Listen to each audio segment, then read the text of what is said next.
Good morning, dear students. Let's continue our chapter number 13, Time and Motion. The last topic of this chapter is graphical representation of motion. Okay, why we need it, how we will draw it, let's see in this video.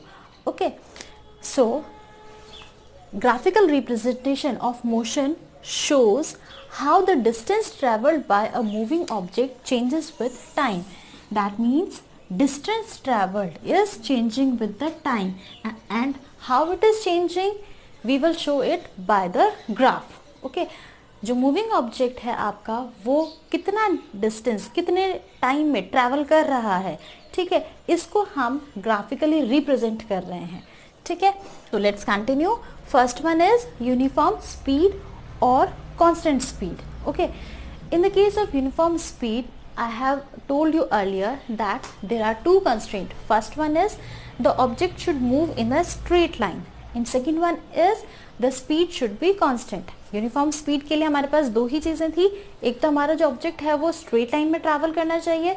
Second चीज़ कि उसकी जो speed है वो हमारी constant होनी चाहिए. ठीक है, अब ग्राफ के अंदर तो हम डायरेक्शन शो नहीं कर सकते, ठीक है, इसलिए हम सिर्फ किस पे कॉन्सेंट्रेट कर रहे हैं. यूनिफॉर्म स्पीड मीन्स हम क्या मान रहे हैं, कांस्टेंट स्पीड. स्पीड जो है वो हमारी चेंज नहीं हो रही है. ठीक है, अब इस केस में क्या होगा, if the speed is not changing that means object is traveling same distance in same interval of time. That means equal distance in equal interval of time. अगर आपने 5-5 सेकेंड के स्लॉट्स लिए हैं, ठीक है, first 5 second, second 5 second, third 5 second, ठीक है, तो इन हर 5 सेकेंड के टाइम इंटरवल के अंदर जो डिस्टेंस ट्रैवल्ड होगा ऑब्जेक्ट के द्वारा वो जो होगा वो बिल्कुल सेम होगा. जैसे फर्स्ट 5 सेकेंड में अगर उसने 2 किलोमीटर्स ट्रैवल किया तो सेकेंड 5 सेकेंड्स में भी वो 2 किलोमीटर्स ट्रैवल करेगा, थर्ड 5 सेकेंड्स में भी वो 2 किलोमीटर्स ट्रैवल करेगा. ठीक है, इस तरीके से अगर इक्वल डिस्टेंस ट्रैवल किया जा रहा है इक्वल इंटरवल ऑफ टाइम में तो वो क्या होगा, हमारा यूनिफॉर्म स्पीड. अब इस केस में क्या होगा कि अगर हमारा जो टाइम है वो चेंज हो रहा है तो हमारा डिस्टेंस ट्रैवल्ड भी चेंज होगा. दैट मीन्स अगर टाइम हमारा इंक्रीज हो रहा है तो ये जो आपका डिस्टेंस ट्रैवल्ड है ये भी क्या होगा, इंक्रीज होगा. अगर हमारा टाइम जो है ये डिक्रीज हो रहा है तो डिस्टेंस ट्रैवल्ड भी क्या होगा, डिक्रीज होगा. यानी एक चीज़ के इंक्रीज होने पे दूसरी चीज़ भी इंक्रीज हो रही है, दूसरी चीज़ के डिक्रीज होने पे पहली चीज़ भी आपकी डिक्रीज हो रही है. ठीक है, अगर ऐसा होता है तो हम उसको किससे रिप्रेजेंट कर सकते हैं, एक प्रोपोर्शनल वाले सिंबल से. ठीक है, हेयर यू कैन सी से A is proportional to B. इसका क्या मतलब होता है, अगर A इंक्रीज होगा तो B भी इंक्रीज होगा, अगर A डिक्रीज होगा तो B भी डिक्रीज होगा, and vice and versa. B increase होगा तो A भी इंक्रीज होगा, B डिक्रीज होगा तो A भी डिक्रीज होगा. ठीक है, तो इस चीज़ को शो करने के लिए हम जो सिंबल लगाते हैं वो होता है प्रोपोर्शनल. इसको हम बोलते हैं A is proportional to B. In the same way we are saying here distance traveled is proportional to the time. This circle is just to highlight this symbol. Okay, distance traveled is proportional to time. That means if time will increase, distance traveled will increase. If the time will decrease, then distance traveled will also decrease. Is it clear? So in this case distance time graph will be a straight line. ठीक है, uniform speed या constant speed के case के अंदर जो हमारा distance time graph होगा वो हमारा कैसा आएगा, स्ट्रेट लाइन. ओके, कैसा होगा, यहाँ पे आप देखो, हम जब ग्राफ बनाते हैं तब एक वर्टिकल लाइन एक हॉरिजॉन्टल लाइन इस तरीके से बनाई जाती है. ये जो वर्टिकल लाइन है इसको हम कहते हैं वाई एक्सिस, ये जो हॉरिजॉन्टल लाइन है इसको हम कहते हैं X axis. Okay, so we are drawing here graph between distance and time. So we are taking time on the X axis and distance on the Y axis. तो हमें यहाँ पे मेंशन करना होता है कि किस एक्सिस पे आपने कौन सी वैल्यू लिखी है. ठीक है, तो यहाँ पे हमने टाइम लिखा है इसलिए हम यहाँ पे टाइम लिख रहे हैं. यहाँ वाई एक्सेस पे हमने क्या लिया है, डिस्टेंस लिया है, इसलिए हम यहाँ पे डिस्टेंस लिख रहे हैं, ठीक है। अगर यूनिफॉर्म स्पीड वाला ग्राफ हम बनाते हैं, किसी ऑब्जेक्ट की स्पीड यूनिफॉर्म है, कांस्टेंट है, उसका ग्राफ अगर हम ड्रॉ करेंगे तो हमेशा इस तरीके से एक स्ट्रेट लाइन ड्रॉ होगी, ठीक है। ये जो स्ट्रेट लाइन ड्रॉ हो रही है इसीलिए हम इसको क्या कहेंगे, कांस्टेंट स्पीड, ओके, और the uniform speed. Is it clear? Now the second important thing is the slope. What is the slope? ये जो आपकी लाइन है ये इस तरीके से है, ये थोड़ा ऐसे भी हो सकती थी, थोड़ा ऐसे भी हो सकती थी, यानी इसका स्लोप थोड़ा इंक्रीज होता तो ये टूवर्ड्स वाई एक्सिस ज़्यादा होती, ठीक है। अगर इसका स्लोप थोड़ा कम होगा तो ये टूवर्ड्स एक्स एक्सिस ज़्यादा इसका स्लैंट रहेगा, ठीक है। तो इस चीज़ को कि ये कितना ज़्यादा स्लैंट है इसको हम क्या कहते हैं, स्लोप कहते हैं, ठीक है। तो स्लोप जो है, स्लोप और the slant indicates the speed of an object. Object की स्पीड कैसी है ये हम इस ग्राफ के थ्रू एकदम से पता लगा सकते हैं। If we are comparing two objects then we will draw the graph of those two object. Suppose करो एक ए ऑब्जेक्ट है और एक बी ऑब्जेक्ट है, ठीक है, ये ए और ये बी। अब देखिए ए और बी ऑब्जेक्ट, इन दोनों की यूनिफॉर्म स्पीड का ग्राफ इस तरीके से सपोज बना लिया, ठीक है। अब आपको इन दोनों में अगर कंपेयर करना है तो आपको कौन सा रूल फॉलो करना होगा, greater the slope of the distance time graph higher will be the speed. जितना ज़्यादा स्लोप होगा उतनी ही हाई स्पीड होगी ऑब्जेक्ट की। Is it clear? That means इसमें अगर आप स्लोप देखें तो स्लोप किसका हाई है, बी का। जो वाई एक्सिस के साइड ज़्यादा होगा उसी का स्लोप ज़्यादा होगा, ठीक है। In this case B has greater slope, so B has higher speed and A has lower speed.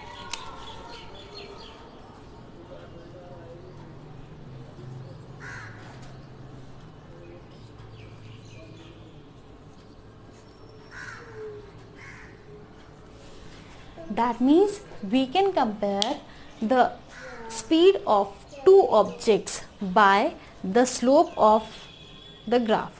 Okay. Now the second one is distance time graph for non-uniform speed.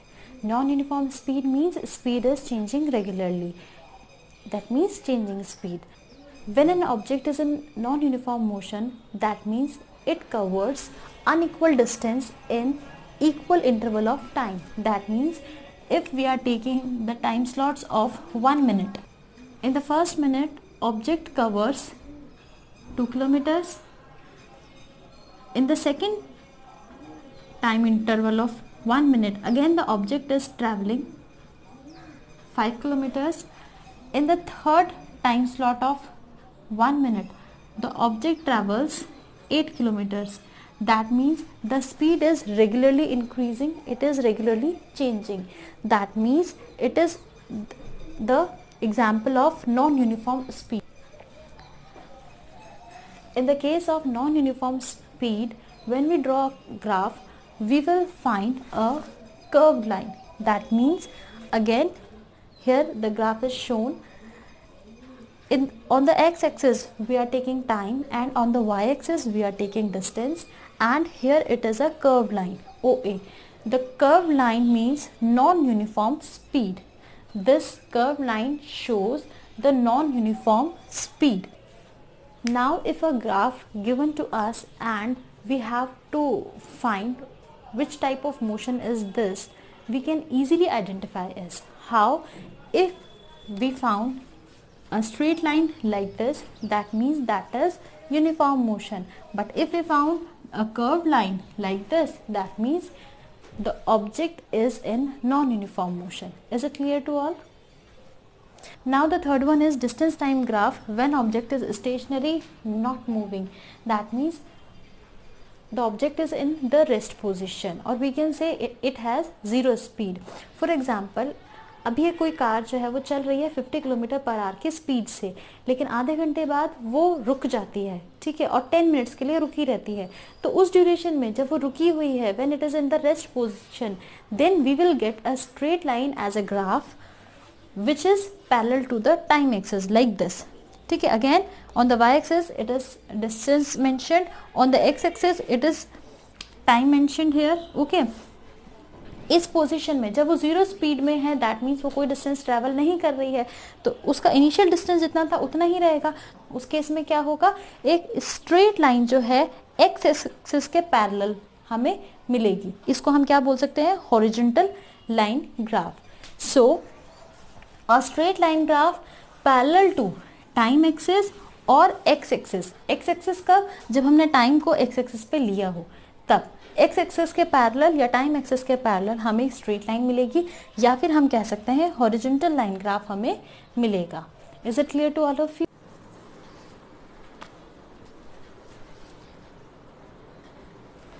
Now let's solve one question. The question is the distance traveled by a car at various times is shown below. Distance and time are given. Distance is given in kilometer and time is given in minutes. Okay. 0th minute पे 0 kilometre travelled है, 1 minute में 1 kilometre travelled है, 2 minute में 2 kilometre travel किया, 3 में 3 kilometre, 4th minute में 4 kilometre, 5th minute पे 5 kilometre. Okay, now here I have drawn two axes, x axis and y axis. Okay, on the x axis time is taken in minutes. The unit must be mentioned. ठीक है, यहाँ जो आपको unit given है उस unit को यहाँ पे मेंशन करना नेसेसरी है. ठीक है, similarly the distance is on the y axis. The unit of the distance is given kilometer, so it is mentioned here. ठीक है, हम क्या कहते हैं, डिस्टेंस टाइम ग्राफ. तो जो चीज़ पहले बोली जाती है जनरली उसी को हम y एक्सिस पे लेते हैं. तो डिस्टेंस टाइम ग्राफ यानी कि डिस्टेंस को हम y एक्सिस पे ले रहे हैं और टाइम को हम x एक्सिस पे ले रहे हैं. Is it clear? अब जो आप लोगों का ग्राफ पेपर है, अगर आपने देखा हो तो ग्राफ पेपर किस तरीके का होता है आपका, उसके अंदर इस तरीके से कुछ स्क्वायर बॉक्सेस बने होते हैं. ठीक है, इस तरीके के स्क्वायर बॉक्सेस में आपका ग्राफ पेपर बना हुआ होता है. ठीक है, the side of this square is 1 centimetre like this. Okay, it is also divided in 10 parts. इसमें आप देखेंगे तो स्मॉल स्मॉल इस तरीके के भी स्क्वायर्स बने होंगे. ये जो एक स्क्वायर है इसकी साइड कितनी होगी, 1 मिलीमीटर. ओके, इतने छोटे स्केल तक हमें अभी नहीं जाना है. ओके, हम अभी इसी बड़े वाले स्क्वायर की बात करते हैं. इसी के को बेस बना करके हम एक्स एक्सिस और वाई एक्सिस इन दोनों के लिए स्केल मेंशन करते हैं. स्केल मेंशन करना बहुत ज़्यादा इम्पॉर्टेंट है. ठीक है, without mentioning the scale the question can not be completed. Is it okay? Now हमने क्या किया, यहाँ 0 to 1 के बीच में जो गैप है इसको 1 सेंटीमीटर यानी 1 स्क्वायर बॉक्स के डिस्टेंस पे मार्क किया है. ठीक है, 1 से 2 भी आपका 1 सेंटीमीटर डिस्टेंस पे यानी कि 1 स्क्वायर बॉक्स के डिस्टेंस पे एंड सो ऑन. तो 0, 1, 2, 3, 4, 5 ये आपके मिनट्स हो गए. डन. इसी तरीके से यहाँ पे भी 1 स्क्वायर बॉक्स के डिस्टेंस पे हमने मार्क किया 1, 2, 3, 4, 5 किलोमीटर. Is it okay? अब हमें क्या बोला है, 0th मिनट पे यानी कि ये 0 वाला पॉइंट, 0th मिनट पे कितना डिस्टेंस ट्रैवल किया, 0 यानी कि ये क्या है, इनिशियल पॉइंट. तो ये हमारा हो गया इनिशियल पॉइंट. राइट. अब हम ये देखेंगे कि फर्स्ट मिनट में 1 मिनट पे कितना डिस्टेंस ट्रैवल हुआ, 1 किलोमीटर. तो चलिए 1 मिनट पे 1 किलोमीटर, इसके लिए हम क्या करें, 1 किलोमीटर के यहाँ पे जो हॉरिजॉन्टल लाइन होगी उस पर आप जाएंगे. ठीक है, और 1 मिनट के यहाँ पे एक वर्टिकल लाइन जो बॉक्स के अलॉन्ग ही जा रही है वहाँ पे हम जाएंगे. इन दोनों का जो इंटरसेक्शन पॉइंट है इसको हम मार्क कर लेंगे. Is it okay? ये वाला जो पॉइंट है इसे मार्क करेंगे. सिमिलरली 2 पे कितनी रीडिंग है, 2. तो 2 मिनट के लिए ये वाली लाइन, इसके कॉरस्पॉन्डिंग जो वर्टिकल लाइन होगी वो. ठीक है, और यहाँ पे 2 किलोमीटर चाहिए तो 2 किलोमीटर के कॉरस्पॉन्डिंग ये वाली लाइन. इन दोनों का जो ये इंटरसेक्शन पॉइंट होगा ये वाला पॉइंट हमारा ये हो जाएगा 2 मिनट पे 2 किलोमीटर. सिमिलरली अब हम लेंगे 3 किलोमीटर और 3 मिनट. तो ये 3 किलोमीटर वाली हॉरिजॉन्टल लाइन, ये 3 मिनट वाली वर्टिकल लाइन. ठीक है, ये हमारा पॉइंट इस तरीके से. अब 4 किलोमीटर के लिए ये 4th वाली हॉरिजॉन्टल लाइन, ठीक है, और ये 4 वाली वर्टिकल लाइन जहाँ मीट कर रही है, जहाँ इंटरसेक्ट कर रही है, उस पॉइंट को मार्क कर लेंगे, ठीक है। लास्ट पॉइंट 5 मिनट पे 5 किलोमीटर, तो 5 किलोमीटर वाली वापस से यही हॉरिजॉन्टल लाइन, और इसी तरीके से 5 किलोमीटर वाली ये हमारी वर्टिकल लाइन, जहाँ ये मीट करेंगे उस पॉइंट को हम इस तरीके से मार्क कर लेंगे, ठीक है। अब ये जो हमारा फर्स्ट पॉइंट है, सेकंड पॉइंट है, थर्ड पॉइंट है, फोर्थ पॉइंट है, और ये जो हमारा 5th पॉइंट है, इनको हमें एक स्केल के थ्रू कनेक्ट कर देना है, मिला देना है, ठीक है। तो एक स्ट्रेट लाइन हमारी ड्रॉ हो जाएगी। तो चलिए हम इसको ड्रॉ करते हैं। यहाँ से स्टार्ट हुए, इसको हमने इस तरीके से मार्क किया, और ये एक क्या बन गई, स्ट्रेट लाइन, ठीक है। ये जो स्ट्रेट लाइन बनी है, ठीक, इस तरीके की स्ट्रेट लाइन हमें कब मिलती थी, जब यूनिफॉर्म मोशन होता था, यानी कांस्टेंट स्पीड। तो हम देख भी सकते हैं रेगुलर टाइम इंटरवल में जो डिस्टेंस ट्रैवल्ड है वो हमें मिल रहा है, सेम मिल रहा है, ठीक है। इस टाइम इंटरवल में कितना डिस्टेंस ट्रैवल किया, 1 किलोमीटर। 1 से 2 में अगर आप देखोगे तो कितना डिस्टेंस ट्रैवल किया, 2 - 1, यानी कि अगेन 1 किलोमीटर। अगर हम देखें 2 से 3 में कितना डिस्टेंस ट्रैवल किया, तो 3 - 2, अगेन 1 किलोमीटर। तो डिस्टेंस हमारा हर ड्यूरेशन में, हर टाइम इंटरवल में क्या है, सेम है। इसीलिए हमें क्या मिल रहा है, एक स्ट्रेट लाइन। ये स्ट्रेट लाइन किसको शो कर रहा है, कि हमारा जो ऑब्जेक्ट है, जो हमारी कार है, वो यूनिफॉर्म स्पीड में है, यानी कि कांस्टेंट स्पीड से चल रही है। Is it okay?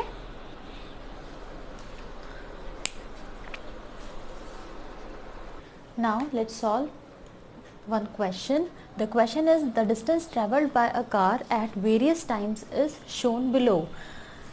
Distance and time are given. Distance is given in kilometer and time is given in minutes. Okay. 0th minute पे 0 किलोमीटर ट्रैवल्ड है, 1 मिनट में 1 किलोमीटर ट्रैवल्ड है, 2 मिनट में 2 किलोमीटर ट्रैवल किया, 3 में 3 किलोमीटर, 4th मिनट में 4 kilometre, 5th minute पे 5 kilometre. Okay. Now here I have drawn two axes, x-axis and y-axis. Okay, on the x-axis time is taken in minutes. The unit must be mentioned. ठीक है, यहाँ जो आपको unit given है उस unit को यहाँ पे मेंशन करना नेसेसरी है. ठीक है, similarly the distance is on the y-axis. The unit of the distance is given kilometer, so it is mentioned here. ठीक है, हम क्या कहते हैं, डिस्टेंस टाइम ग्राफ.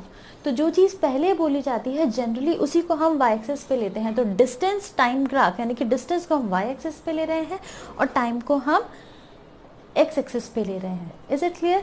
अब जो आप लोगों का ग्राफ पेपर है, अगर आपने देखा हो तो ग्राफ पेपर किस तरीके का होता है आपका, उसके अंदर इस तरीके से कुछ स्क्वायर बॉक्सेस बने होते हैं. ठीक है, इस तरीके के स्क्वायर बॉक्सेस में आपका ग्राफ पेपर बना हुआ होता है. ठीक है, the side of this square is 1 centimetre like this. Okay, it is also divided in 10 parts. इसमें आप देखेंगे तो स्मॉल स्मॉल इस तरीके के भी स्क्वायर्स बने होंगे. ये जो एक स्क्वायर है इसकी साइड कितनी होगी, 1 मिलीमीटर. ओके, इतने छोटे स्केल तक हमें अभी नहीं जाना है. ओके, हम अभी इसी बड़े वाले स्क्वायर की बात करते हैं. इसी के को बेस बना करके हम एक्स एक्सिस और वाई एक्सिस इन दोनों के लिए स्केल मेंशन करते हैं. स्केल मेंशन करना बहुत ज़्यादा इम्पॉर्टेंट है. ठीक है, without mentioning the scale the question can not be completed. Is it okay? Now हमने क्या किया, यहाँ 0 to 1 के बीच में जो गैप है इसको 1 सेंटीमीटर यानी 1 स्क्वायर बॉक्स के डिस्टेंस पे मार्क किया है. ठीक है, 1 से 2 भी आपका 1 सेंटीमीटर डिस्टेंस पे यानी कि 1 स्क्वायर बॉक्स के डिस्टेंस पे, एंड सो ऑन. तो 0, 1, 2, 3, 4, 5 ये आपके मिनट्स हो गए. डन. इसी तरीके से यहाँ पे भी 1 स्क्वायर बॉक्स के डिस्टेंस पे हमने मार्क किया 1, 2, 3, 4, 5 किलोमीटर. Is it okay? अब हमें क्या बोला है, 0th मिनट पे यानी कि ये 0 वाला पॉइंट, 0th मिनट पे कितना डिस्टेंस ट्रैवल किया, 0, यानी कि ये क्या है, इनिशियल पॉइंट. तो ये हमारा हो गया इनिशियल पॉइंट. फाइन. अब हम ये देखेंगे कि फर्स्ट मिनट में 1 मिनट पे कितना डिस्टेंस ट्रैवल हुआ, 1 किलोमीटर। तो चलिए 1 मिनट पे 1 किलोमीटर, इसके लिए हम क्या करें, 1 किलोमीटर के यहाँ पे जो हॉरिजॉन्टल लाइन होगी उस पर आप जाएंगे, ठीक है। और 1 मिनट के यहाँ पे एक वर्टिकल लाइन जो बॉक्स के अलॉन्ग ही जा रही है वहाँ पे हम जाएंगे। इन दोनों का जो इंटरसेक्शन पॉइंट है इसको हम मार्क कर लेंगे। Is it okay? ये वाला जो पॉइंट है इसे मार्क करेंगे। सिमिलरली 2 पे कितनी रीडिंग है, 2, तो 2 मिनट के लिए ये वाली लाइन, इसके कॉरस्पॉन्डिंग जो वर्टिकल लाइन होगी वो, ठीक है। और यहाँ पे 2 किलोमीटर चाहिए तो 2 किलोमीटर के कॉरस्पॉन्डिंग ये वाली लाइन। इन दोनों का जो ये इंटरसेक्शन पॉइंट होगा, ये वाला पॉइंट हमारा ये हो जाएगा 2 मिनट पे 2 किलोमीटर। सिमिलरली अब हम लेंगे 3 किलोमीटर और 3 मिनट, तो ये 3 किलोमीटर वाली हॉरिजॉन्टल लाइन, ये 3 मिनट वाली वर्टिकल लाइन, ठीक है। ये हमारा पॉइंट इस तरीके से। अब 4 किलोमीटर के लिए ये 4th वाली हॉरिजॉन्टल लाइन, ठीक है, और ये 4 वाली वर्टिकल लाइन जहाँ मीट कर रही है, जहाँ इंटरसेक्ट कर रही है, उस पॉइंट को मार्क कर लेंगे, ठीक है।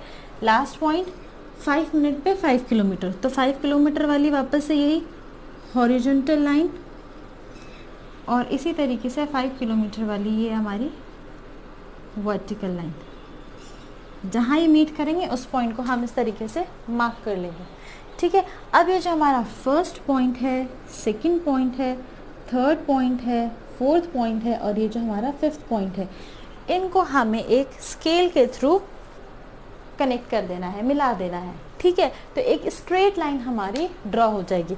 तो चलिए हम इसको ड्रॉ करते हैं। यहाँ से स्टार्ट हुए, इसको हमने इस तरीके से मार्क किया, और ये एक क्या बन गई, स्ट्रेट लाइन, ठीक है। ये जो स्ट्रेट लाइन बनी है, ठीक, इस तरीके की स्ट्रेट लाइन हमें कब मिलती थी, जब यूनिफॉर्म मोशन होता था, यानी कांस्टेंट स्पीड। तो हम देख भी सकते हैं रेगुलर टाइम इंटरवल में जो डिस्टेंस ट्रैवल्ड है वो हमें मिल रहा है, सेम मिल रहा है, ठीक है। इस टाइम इंटरवल में कितना डिस्टेंस ट्रैवल किया, 1 किलोमीटर। 1 से 2 में अगर आप देखोगे तो कितना डिस्टेंस ट्रैवल किया, 2 - 1 यानी कि अगेन 1 किलोमीटर। अगर हम देखें 2 से 3 में कितना डिस्टेंस ट्रैवल किया, तो 3 - 2 अगेन 1 किलोमीटर। तो डिस्टेंस हमारा हर ड्यूरेशन में, हर टाइम इंटरवल में क्या है, सेम है। इसीलिए हमें क्या मिल रहा है, एक स्ट्रेट लाइन। ये स्ट्रेट लाइन किसको शो कर रहा है कि हमारा जो ऑब्जेक्ट है, जो हमारी कार है, वो यूनिफॉर्म स्पीड में है, यानी कि कांस्टेंट स्पीड से चल रही है। Is it okay? So in this question, how we will write the scale? We will write the scale like this. Scale on x-axis. x-axis पे हमने क्या assume किया है, 1 centimetre is equal to 1 minute. एक बॉक्स को कितने उस पे लिया है, एक बॉक्स को हमने किसके इक्वल लिया है, 1 मिनट के लिए इक्वल। तो हम यहाँ क्या मेंशन करेंगे, 1 centimetre is equal to 1 minute. Okay, and on y axis पे हमने क्या लिया है, 1 बॉक्स। इस ड्यूरेशन को हमने क्या माना है, this is equal to 1 kilometre. So we will write here on y axis 1 centimetre is equal to 1 kilometre. Okay, this is very much important, that how will we mention our scale. Okay, now the second question is, a bus starts from rest at 8 a.m. The distance covered at various instances of time are as follows. That means instances of time are given. Okay, distance given in kilometer, time given in instances, that means am. ठीक है, 8 बजे कितना distance travel किया, 8:30 पे कितना distance travel किया, 9 o'clock पे कितना डिस्टेंस ट्रैवल किया, 9:30 तक कितना डिस्टेंस ट्रैवल कर चुके थे, एंड 10 o'clock तक कितना डिस्टेंस ट्रैवल कर चुके थे। यानी कि हमें वापस से 2 टाइम इंस्टेंसेस के बीच में कितना गैप दिया हुआ है, 30 मिनट्स का। 8 to 8:30, 8:30 to 9, यानी 30 मिनट्स का गैप दिया हुआ है। ठीक है, अब हमें इसे इस पे ड्रॉ करना है डिस्टेंस टाइम ग्राफ के लिए, क्योंकि फर्स्ट पार्ट हमारा क्या है, draw the distance time graph for the bus. Okay, now distance time graph के लिए वापस से हमने डिस्टेंस को तो लिया, y एक्सिस पे the unit is given kilometre, so here distance in kilometre is mentioned at y axis. Now time in the am is mentioned on the x axis. Okay, on the y axis 1 centimeter, that means 1 square box. Okay, 1 centimeter is equal to, here 0 is mentioned, at the end of 1 centimeter 10 is mentioned, at the end of second square box 20 is mentioned. यानी कि एक square box को हमने किसके equal मान लिया है, 10 kilometre के इक्वल. ठीक है, तो जब हम स्केल लिखेंगे y एक्सिस का तो उसमें क्या होगा, मेंशन ही कर देते हैं हम यहाँ पे. स्केल अगर हम मेंशन करें, ठीक है, तो ऑन y एक्सिस क्या हो जाएगा आपका scale, 1 centimetre is equal to 10 kilometre. Okay, अगर हम यहाँ पे x एक्सिस की बात करें तो यहाँ हमने 2 बॉक्सेस 8 to 8:30 के बीच में 2 बॉक्सेस ले लिए, यानी कि 2 सेंटीमीटर का गैप ले लिया. तो 2 सेंटीमीटर का गैप किसके इक्वल है, 30 मिनट्स का. तो 2 सेंटीमीटर का गैप 30 मिनट्स के इक्वल है. तो 1 सेंटीमीटर का गैप कितना हो जाएगा, 30/2, दैट मीन्स 15 मिनट्स के इक्वल. ठीक है, तो 1 सेंटीमीटर इज इक्वल टू कितना हो जाएगा, 15 minutes. So here we write on x axis 1 centimetre is equal to 15 minutes. ठीक है, स्केल आप कुछ भी ले सकते हैं. स्केल अगर आप छोटा लेंगे तो आपका ग्राफ बड़ा बनेगा, यानी 1 सेंटीमीटर इज इक्वल टू, अगर आप यहाँ पे 2 किलोमीटर 3 किलोमीटर लेंगे तो बहुत बड़ा बनेगा ग्राफ, है ना. और अगर आप स्केल को बड़ा लेंगे तो आपका ग्राफ मिनिमाइज हो जाएगा. मैंने 1 सेंटीमीटर इक्वल टू 10 किलोमीटर लिया है. ठीक है, तो हमारा ग्राफ इस तरीके से बनेगा. अगर मैं आप 1 सेंटीमीटर इक्वल टू 20 किलोमीटर ले लेती तो मुझे सिर्फ 4 वैल्यूज लेनी होती, 20, 40, 60, 80. तो यहाँ जाता, यहाँ 20, यहाँ 40, 60, 80, बस इतने में मेरा ग्राफ खत्म हो जाता. ठीक है, तो 1 सेंटीमीटर इक्वल टू, यहाँ पे आप जितनी बड़ी वैल्यूज लोगे ग्राफ उतना छोटा बनेगा, यहाँ जितनी छोटी वैल्यू लोगे ग्राफ उतना ही बड़ा रहेगा. ठीक है, तो हमें स्केल को अपने अकॉर्डिंग पेज की साइज, वैल्यूज और क्या हमें फाइंड आउट करना है उसके अकॉर्डिंग स्केल को मिनिमाइज या मैक्सिमाइज करना चाहिए. Is it okay? चलो नाउ नेक्स्ट ड्रॉ करें ग्राफ, है ना. तो 8 AM पे हमारे कितना है, 0. तो ये तो इनिशियल पॉइंट हो गया, 8 AM पे 0, इस वाले पॉइंट की बात की जा रही है. ठीक है, now the next value is at 8:30 20 kilometre distance has travelled. So हम क्या करेंगे, 8:30 पे वही हम वापस एक वर्टिकल लाइन और इधर 20 किलोमीटर की एक हॉरिजॉन्टल लाइन जहाँ मीट करेंगे उस पॉइंट को मार्क कर लेंगे. ठीक है, अब नेक्स्ट 9 पे, now next at 9 AM 40 kilometre distance is travelled. तो 40 के लिए हम हॉरिजॉन्टल लाइन इस तरीके से ले जाएंगे और 9 के लिए एक हमारी वर्टिकल लाइन यहाँ से आ जाएगी. ये दोनों जहाँ मीट कर रहे हैं इस पॉइंट को हम मार्क कर लेंगे. ठीक है, फिर 9:30 पे 60, तो 9:30 के अकॉर्डिंग एक वर्टिकल लाइन जाएगी और यहाँ से 60 वाली हॉरिजॉन्टल लाइन आएगी. दोनों जहाँ मीट करेंगे उस पॉइंट को हम फिर से मार्क कर लेंगे.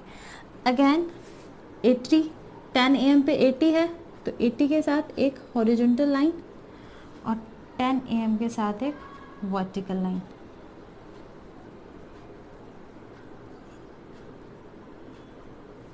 This is strong. ठीक है, अब हम क्या करेंगे, इन सारे पॉइंट्स को स्केल के थ्रू मिला देंगे. चलिए मिला देते हैं.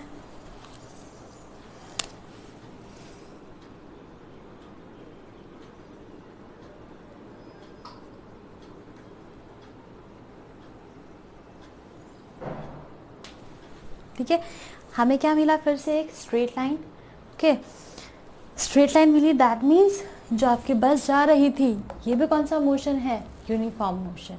तो बस भी यूनिफॉर्म मोशन में ट्रैवल कर रही है. Is it clear? Now come to the B part. What distance was covered by the bus at 9:45 AM. 9:45 कहाँ आएगा, अब इसमें 15 मिनट्स का गैप है हमारे 1 सेंटीमीटर में उसमें. ठीक है, तो 9:45 कहाँ आएगा, 9:30 और 10 AM के बीच में. यहाँ है ना। 930 में आप 15 ऐड कर दोगे, यानी कि 1 स्क्वायर बॉक्स आगे जाओगे, तो यहाँ पे आपका क्या आएगा 945। ये वाली वैल्यू है आपकी 945 वाली वैल्यू। ठीक है, अब हमें इस पे चेक करना है कि कितना डिस्टेंस ट्रैवल किया था। तो यहाँ से हम एक वर्टिकल लाइन ले जाएंगे, वो इस पे जहाँ मीट करेगी उसको हम हॉरिजॉन्टली देखेंगे कि वाई एक्सिस पे कहाँ मीट कर रही है, उस वैल्यू को हम देखेंगे। ठीक है, तो 945 से पहले एक वर्टिकल लाइन इस तरीके से लेके जाता है।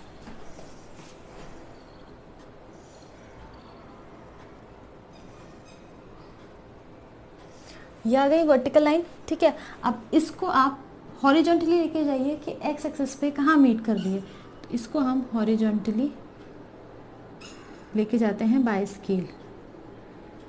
ठीक है, आप देखेंगे कि ये कहाँ आकर के मीट कर रही है 70 पे, यानी 9:45 AM पे बस ने कितना डिस्टेंस ट्रैवल कर लिया था 70 किलोमीटर। तो आपका बी पार्ट जो है इसका आंसर क्या हो जाएगा 70 kilometers at 9:45 AM. Is it clear? So the distance time graph which we have studied so far was line graph. अभी तक हमने जितने भी डिस्टेंस टाइम ग्राफ बनाए थे, चाहे वो कर्व लाइन की फॉर्म में हो, चाहे वो स्ट्रेट लाइन की फॉर्म में हो, वो सारे कैसे थे, लाइन ग्राफ थे। ठीक है, there are some other types of graph, these are bar graph and pie chart. Okay, what is bar graph? It shows the information as bars. Bars means thin rectangular. ठीक है,